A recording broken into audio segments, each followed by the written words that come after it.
If ever a man was ahead of his time, it was H.G. Wells. Obsessed with the future, he dreamed up a machine that could take him there.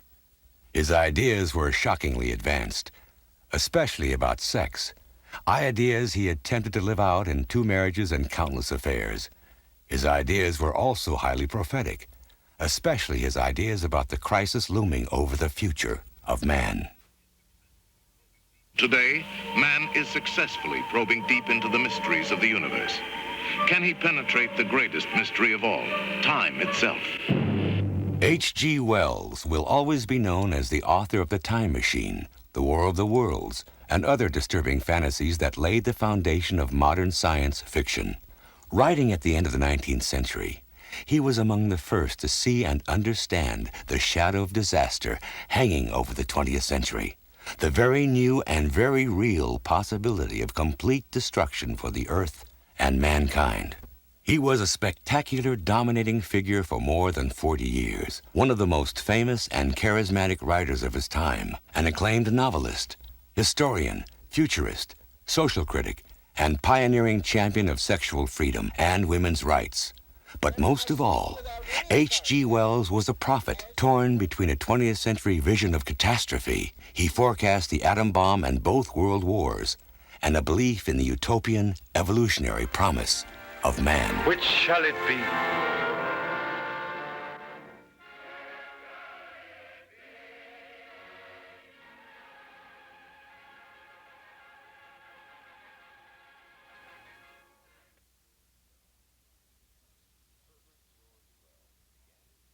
Herbert George Wells began his travel through time on September 21st, 1866. He was born in Bromley, Kent, a small town outside of London, and he was born into Victorian England, a society in which his place was fixed, at the lower end. Wells' parents belonged to the downstairs world of Victorian society. His mother, Sarah, had been a lady's maid, his father, Joseph, a gardener. The couple put their life savings into a china shop called Atlas House. But business was never good, and young Wells grew up in the basement of the store. A dismal, unsanitary hole is how he would remember it. He spent hours looking up through a grating at the people walking by, a boot's-eye view of the world that he never forgot. When he was 7, Wells broke his leg. The normal therapy of that time was to put it in a cast and then lie for months, sometimes 3 months, before you came out of the cast. Wells, all he could do was lie and read books, but reading those books opened up an immense world for him. He called it several times himself a turning point, my lucky moment. Surrounded by books, Wells' imagination soared. By the time he was 10, he was writing and illustrating his own full-length novels. The Desert Daisy is the only one to survive. The Desert Daisy is an example of Wells at his masterful best as a child, I think. It is a strip cartoon, but it's also a novel. To do it at 10 years old is absolutely incredible. And the pictures still stand up, and the text is actually worth reading. Now, this book is amazing. It has a title page, a editor's preface, and preface to the first edition. Dear reader, you have in your hands The Desert Daisy, a romance of the olden time. I am not at all vain, but still I think that if this book is not read when Shakespeare is forgotten, it will have been grievously ill-treated. Despite his talent, Wells' prospects were bleak. With Atlas House nearly bankrupt, Sarah Wells was forced to return to work as a servant. H.G., just 13, was taken out of school and sent to the London firm of Rogers and Denyer to become a draper's apprentice. Now it was my turn to put the books away, give up drawing and painting and every sort of free delight, stop writing stories, and serve an employer. I hated this place from the outset. The life of an apprentice in late Victorian England was not only dark and gloomy, the hours were long. They started oftentimes at 7 in the morning, went till 8 at night. He wasn't good at it at all. And he was criticized because he would spend time reading books when he should have been working on the job and he couldn't keep accounts properly and the most unsatisfactory employee. Not surprisingly, Rogers and Denyer dismissed young Bert Wells after 3 months. But instead of going home to Bromley, he joined his mother, who was now chief housekeeper at a country estate called Up Park. While Sarah tried to figure out what to do with him, 13-year-old Wells had the run of the place, including the mansion library, and it changed his life. He devoured books by Swift and Defoe, whose travel fantasies made a lasting impression. And he discovered Plato's Republic, a book that spurred Wells to look critically at his own world. That was, for me, a very releasing book indeed for my mind. Here was the amazing and heartening suggestion that the whole fabric of law, custom, and worship, which seemed so invincibly established, might be cast into the melting pot and made anew. At Up Park, Wells made another discovery, a telescope. He sat spellbound night after night, examining the craters of the moon. More than anything, however, Up Park gave Wells a glimpse of another world, the upstairs world of 19th century England. I think that H.G. Wells was influenced by his stay at Up Park to realize that his horizons could be greater than they were. He's still oppressed there. That is, he's still part of the downstairs world. But he sees the upstairs world and realizes that it's there. He can get to it. But it won't be easy. After 4 months, Sarah Wells again apprenticed young H.G. to be a draper, this time at the South Sea Drapery Emporium in South Sea. Almost as unquestioning as her belief in our Father was her belief in drapers. She thought that to wear a black coat and tie behind a counter was the best of all possible lots attainable by man. At any rate, by man at our social level. Barely 14, Wells was now working the job that he was expected to keep for the rest of his life, a job that took no account whatsoever of his talents and dreams. Get on with it, Wells. Wells forward. Has anyone seen Wells? Sign. But you haven't shown the At Lady the Gingham back of my 6'3". mind, growing larger and more vivid, until it was like the word of the Lord coming to one of his prophets, was the injunction, get out of this trade before it is too late. At any cost, get out of it. By the time he was 15, he knew that he could not stand it any longer. So he walked from South Sea to Up Park, about 30 miles, and said to his mother, I can't do it anymore, and I'm going to kill myself. I'm gone. You must get me out of this. She couldn't believe it. Being a draper was a wonderful thing, and Wells reiterated his threat to commit suicide. She then knew the threat was real. With Sarah's reluctant consent, Wells found a job as a teacher's helper in the small town of Midhurst. At the Midhurst Grammar School, he taught full-time, but spent every spare moment studying, inhaling subject after subject, driven by a sense that this was his chance not only to learn, but to escape the draper's life. In a kind of learning frenzy, Wells squeezed an entire education into 2 years. I don't think he slept. I don't see how he could have slept. Wells won virtually every prize that was offered in those 2 years. And they were on every subject. They were on chemistry, on physics, on astronomy, on geology, on botany.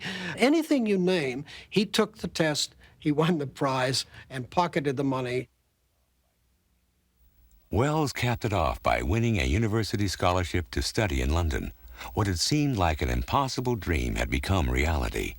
Wells had broken through the rigid boundaries of Victorian society. He would neither be a servant nor a draper. He was going to be a university student and a man of science.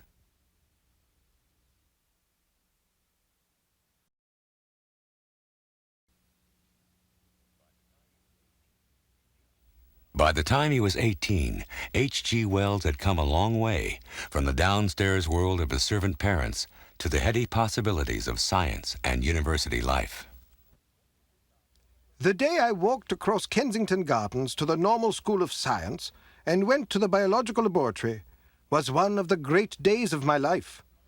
I had come from beginnings of an elementary sort to the fountainhead of knowledge.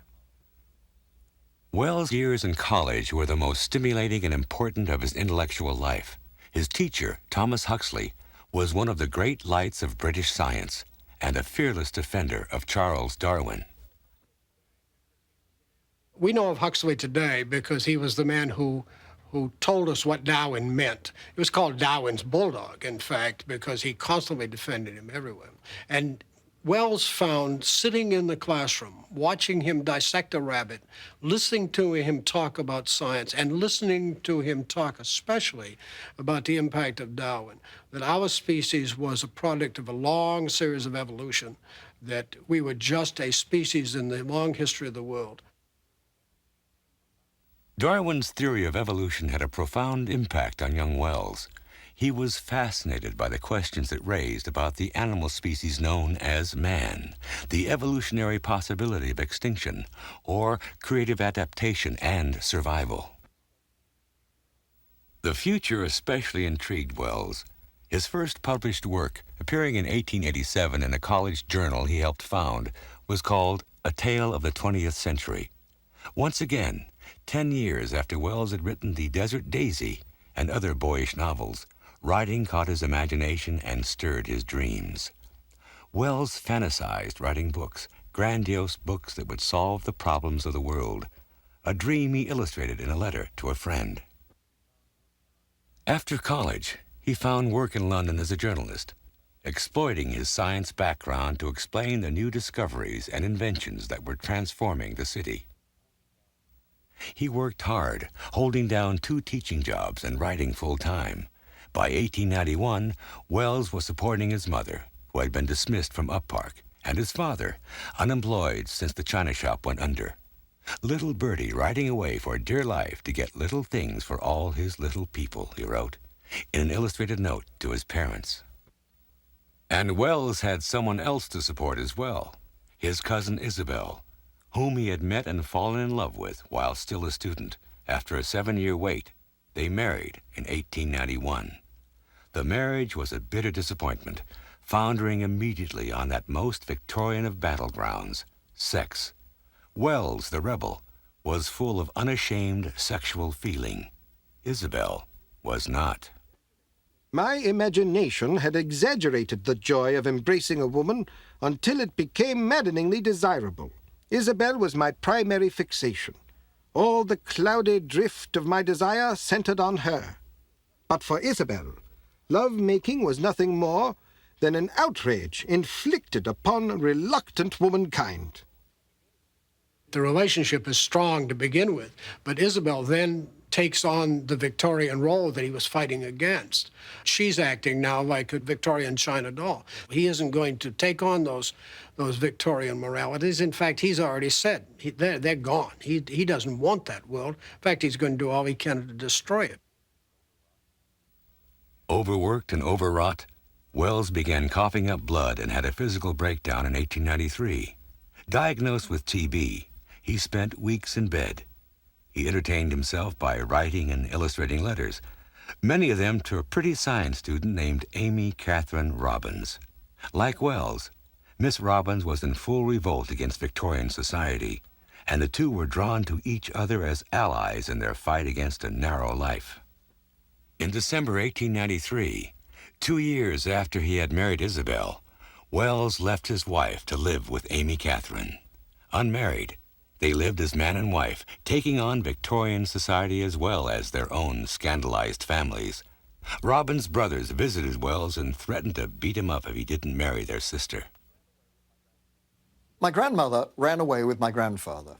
And, you know, this in itself was an extraordinary sort of liberated thing to do, particularly because he had a wife at the time. They were breaking all the moral codes there were. And as soon as the first landlady knew it, she threw him out into the street. You couldn't do that. It just wasn't done. Wells actually says in some correspondence, I probably have killed all of the chances of success, but I have to do it anyway. In fact, success was just around the corner.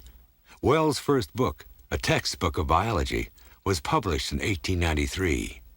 H.G. inscribed it to Amy Catherine with a drawing of a rabbit dissecting a man.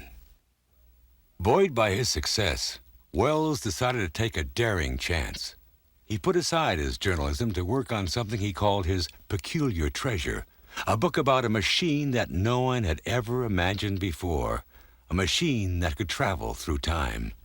"It's my trump card," Wells wrote. "If it does not come off very much, I shall know my place for the rest of my career."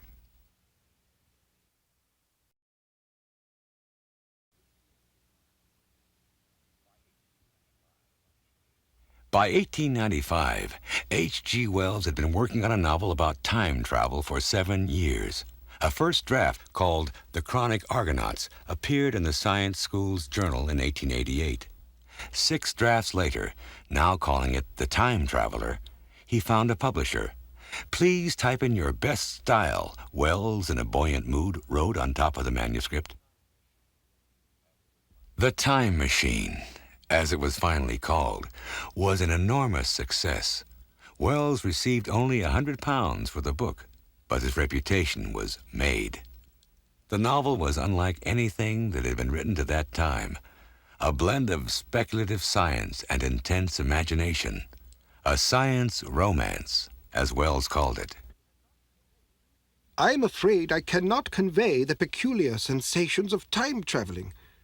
I saw trees growing and changing like puffs of vapor, now brown, now green. They grew, spread, shivered, and passed away. I saw huge buildings rise up, faint and fair, and pass like dreams. The whole surface of the earth seemed changed, melting and flowing under my eyes. I don't think anybody called it science fiction in those days. He practically invented the genre. I mean, there were people like Jules Verne and so on, but I think H.G.'s big advantage was that he was actually a serious scientist who could extrapolate from what he'd got. Jules Verne had also written about science in the future, but Wells' fantasies were more provocative and disturbing. In The Time Machine, Wells took the dry theory of Darwin, which had only been considered in relation to man's past, and applied it to his distant future. The time traveler doesn't just go 100 or 200 years ahead in time. He goes 802,000 years ahead, far enough to find out the end of the evolutionary drama. And then he goes 30 million years further and offers a vision of a dying planet.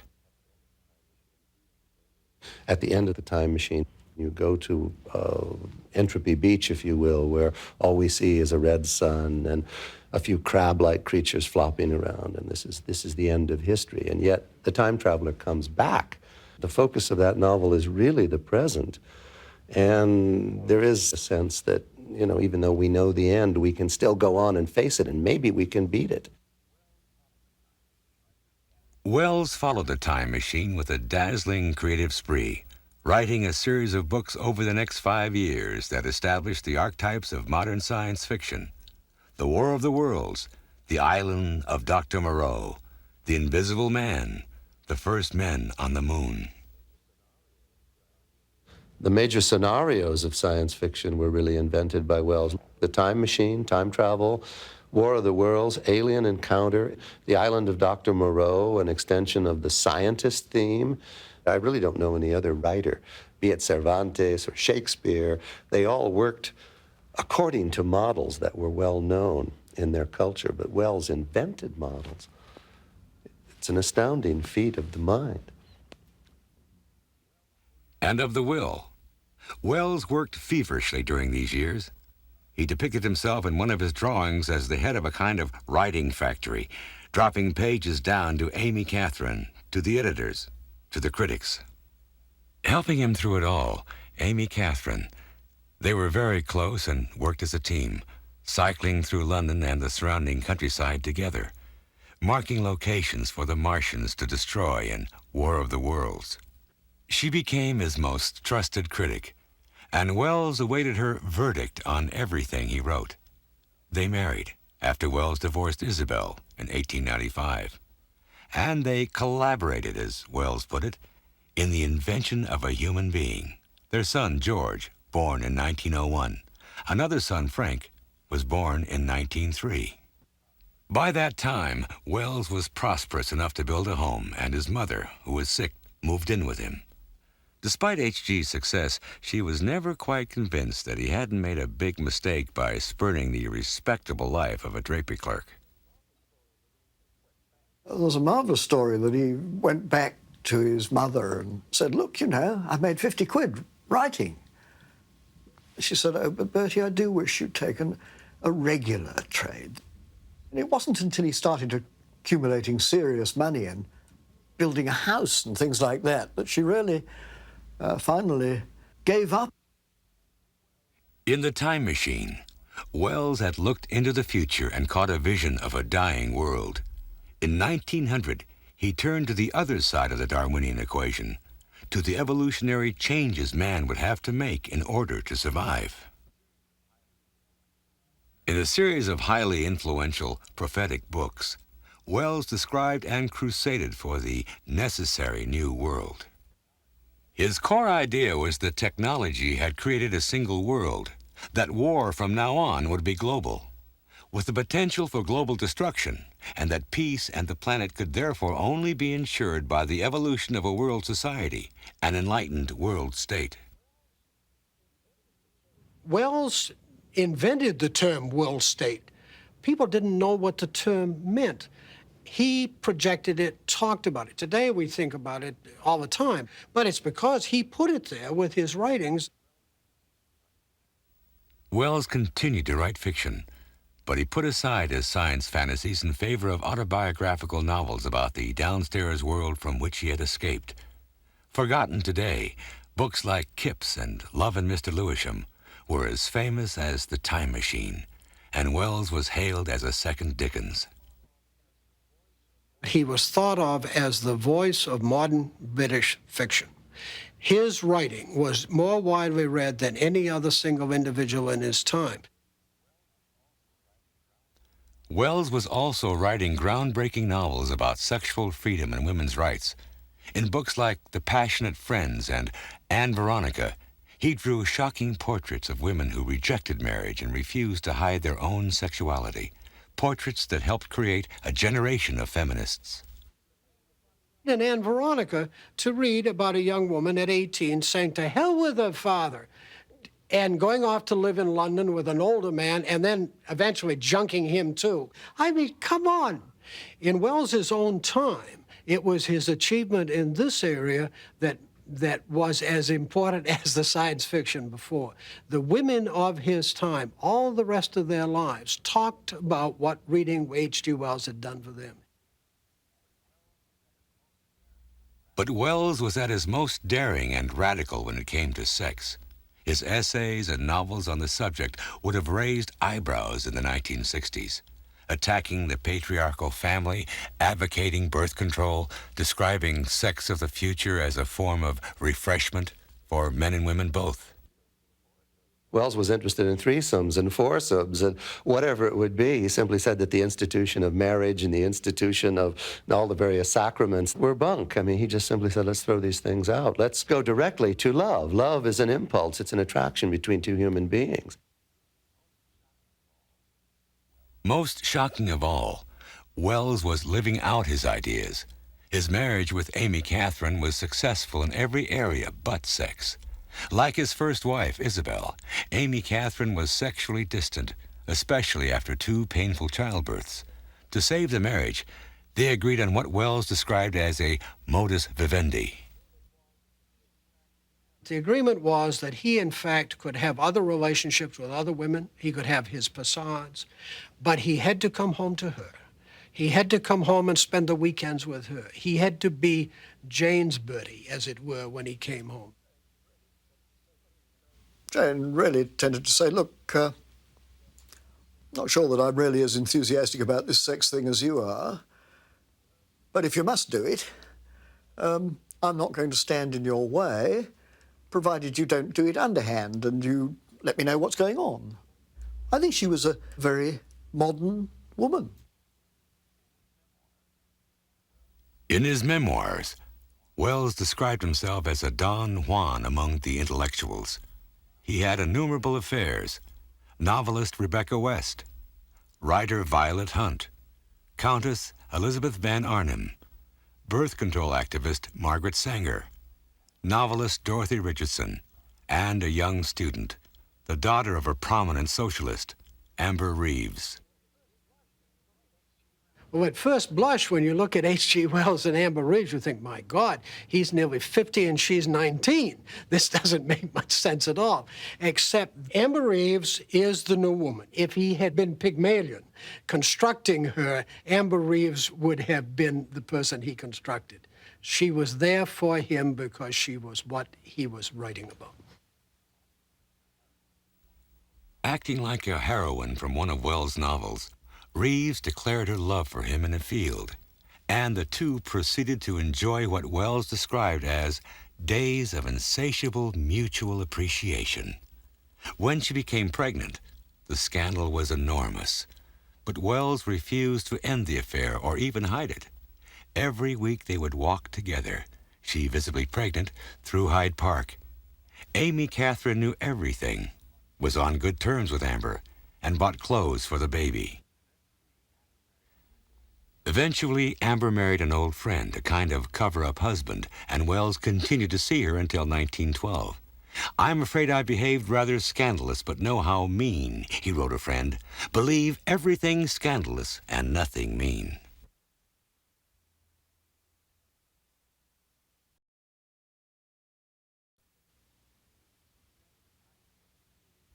Since The Time Machine, H.G. Wells had warned of an evolutionary crisis facing mankind. The crisis came in 1914 in the form of the First World War. Wells himself had predicted the means of modern warfare, more or less inventing the tank in a 1903 novel called Ironclads, and forecasting the military use of planes in his book, The War in the Air. Despite his socialist writings and utopian visions, Wells threw himself into the British war effort. This was the war that would end war, he predicted. Britain and the Allies, horrified by the destruction, would surely use their victory to build the world state. In fact, it was Wells who was horrified and quickly disillusioned. As the war dragged on, his hair began falling out in patches, and he concluded bitterly that all the nations, including his own, were fighting for their own advantage, that nations themselves had become obsolete and a deadly danger to man. The whole intellectual life of man revolts against this intolerable, suffocating, murderous nuisance, the national state. The war convinced Wells, more than ever, of the evolutionary need for some kind of world government. World War I had an extraordinary impact on H.G. Wells because Wells realized that he had to become the public missionary toward the world state. No one else was going to do it. No government was going to do it. And he said, I am going to take this chance. In writings and speeches, Wells campaigned for a League of Free Nations, a kind of United States of the world, with enough real power to take war out of the hands of individual states. He was bitterly critical of the actual League of Nations, formed in 1920, which had no such power, and which he dismissed as a piece of stage scenery. Wells decided to attack nationalism on a new front: education. He began writing a book that might help create a world consciousness, a book so daring in scope that no one had ever tried to write one like it before, a history of the entire world. Well, it was the outline of history, of the whole of history, a story of what really had happened in the world, all the different civilizations. He did it with a sense of duty to begin with, not in order to make money, but because it ought to be done. In fact, it was an enormous success, and he did make a lot of money out of it. Incredibly, Wells researched and wrote his 1,000-page outline of history in a single year. A year of fanatical toil. It was published in 24 installments, and its impact was enormous. In The Outline of History, which, by the way, is the second best-selling book in the 20th century, H.G. Wells put the history of the world into 1,000 pages, and it's a page-turner. It's the first time history really had a meaning for ordinary people. Outline of History sold 2 million copies in England and America in its first year. It made Wells so rich he began to live like minor royalty, in the words of one acquaintance. He was now more famous and influential than ever. 30 years after The Time Machine, and for a completely different kind of writing, Wells was at the peak of his influence and fame. Author H.G. Wells in 1923, probably doing first draft of another best-selling novel. Famed for his brilliant outline of history, Wells made history with his amazing pen. As his fame grew, so did his notoriety as a womanizer. Women continued to revere Wells and throw themselves at his feet. One admirer came to his house wearing nothing but high heels and a raincoat and slashed her wrists when he tried to put her out. Another woman, Odette Kuhn, was more successful. An exotic-looking adventuress from Constantinople, she wrote passionate letters to Wells, offering herself to him. "We had an adoration for him," she would later write. "He was a superstar." They became lovers, and Wells built a home for her in the south of France. She named it Lou Badou, her nickname for H.G., Little God. As he had done since his affair with Amber Reeves, Wells led a kind of double life, dividing his time between Odette and Amy Catherine, still living out the extraordinary terms of their open marriage.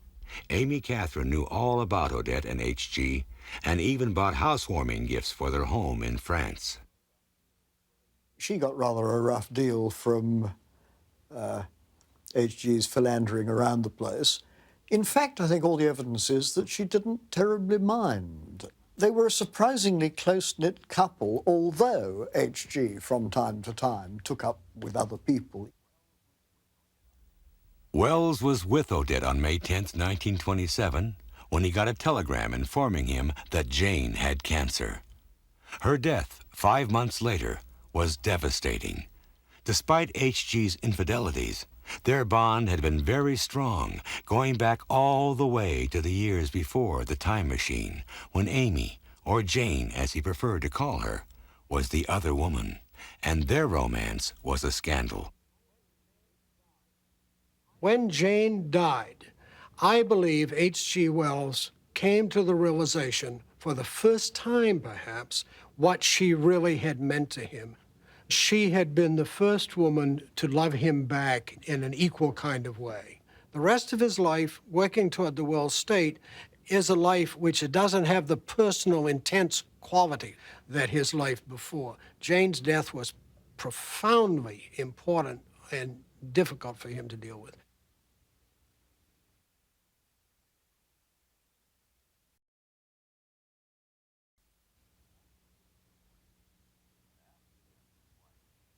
After the death of his wife, Amy Catherine, H.G. Wells began to suffer from serious, at times, suicidal depression. His affair with Odette Kuhn had wound down. He was suffering from diabetes, and he was dogged by a sense of failure and wasted effort. The menace of nationalism was worse than ever, especially in Italy and Germany, where fascism was on the rise. When Hitler came to power in 1933, Wells' books were among the first to be burned.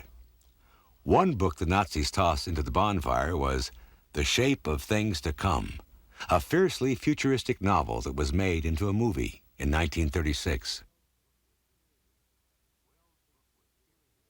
Wells' book was eerily prophetic, depicting a world war that began in 1940 with the German invasion of Poland. Wells also forecast the Blitz of London, which he presented so realistically that it served as a kind of national rehearsal for the real thing. When you look at it, you think you're looking at World War II scenes. You think you're looking at the Blitz in London. You forget that it's a movie set. He has an uncanny understanding of how people would react. It's a remarkable piece of prophecy.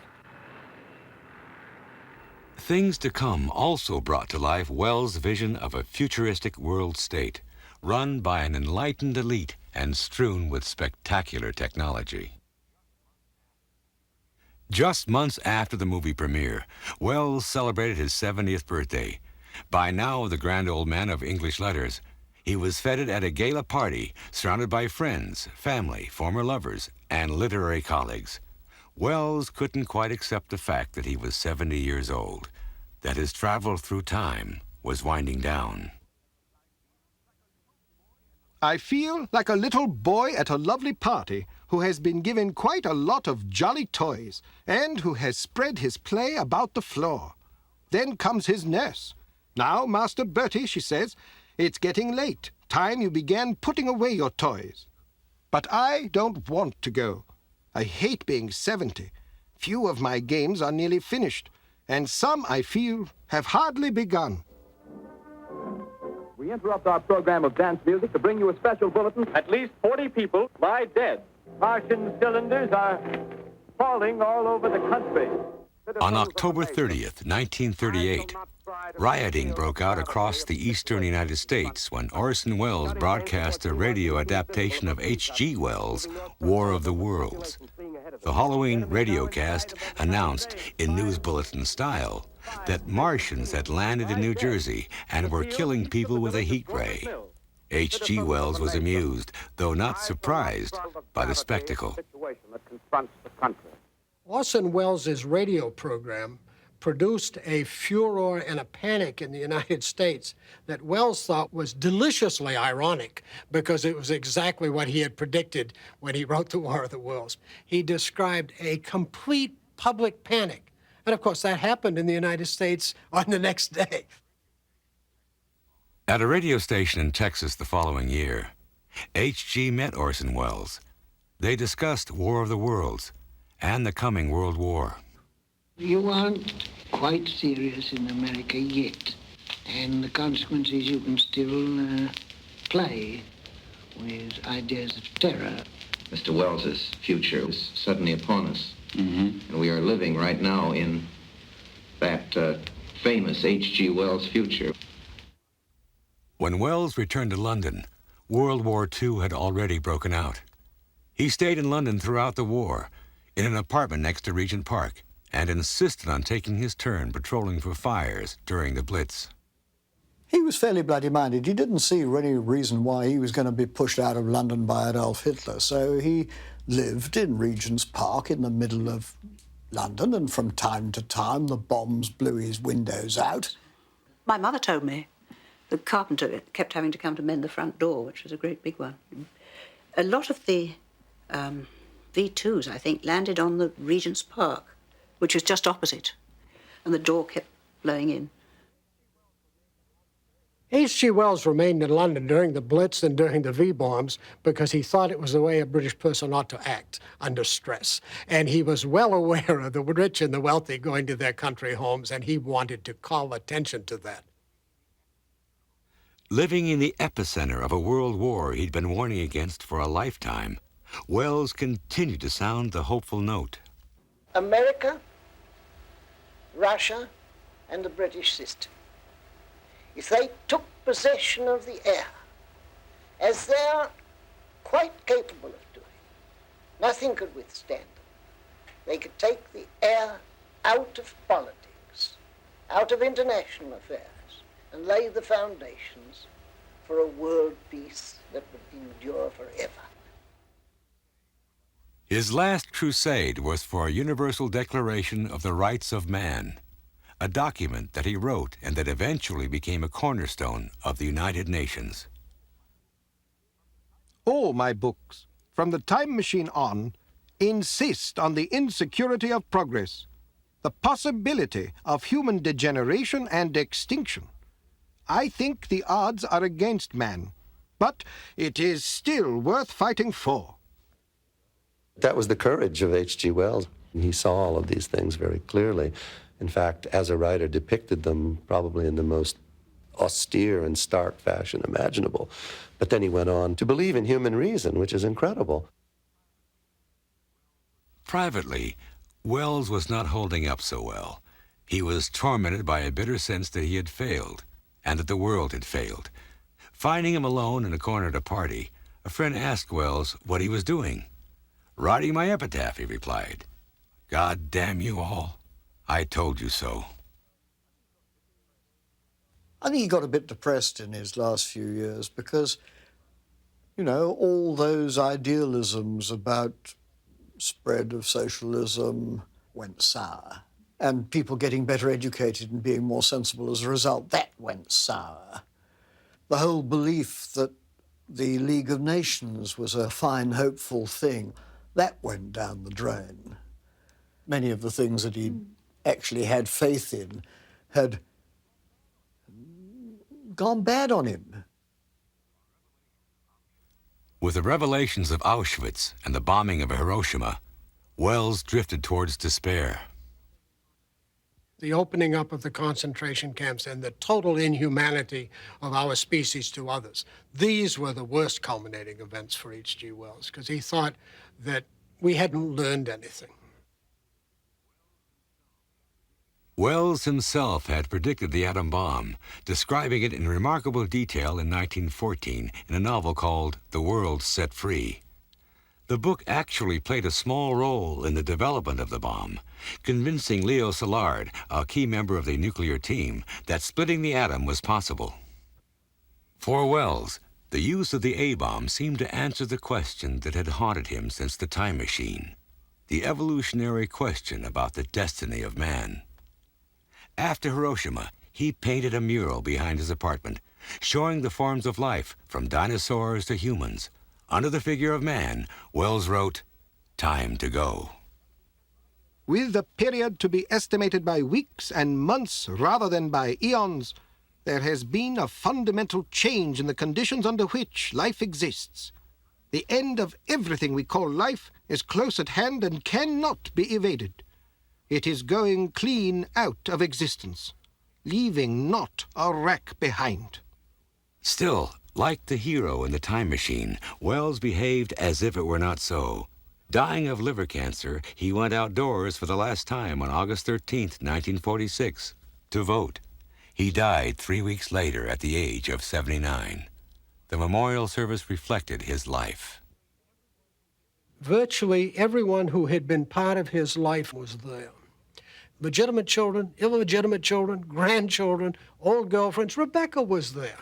He was gone, but as one of them said, "Now we'll give him to the ages." After the service, Wells' oldest son, Gyp, and Anthony West, his son from his affair with novelist Rebecca West, tossed his ashes into the sea. H.G. Wells' amazing travel through time was over. I am English by origin, but I am early world man, and I live in exile from the world community of my desires. I salute that finer, larger world across the generations, and maybe someone down the vista may look back and appreciate an ancestral salutation.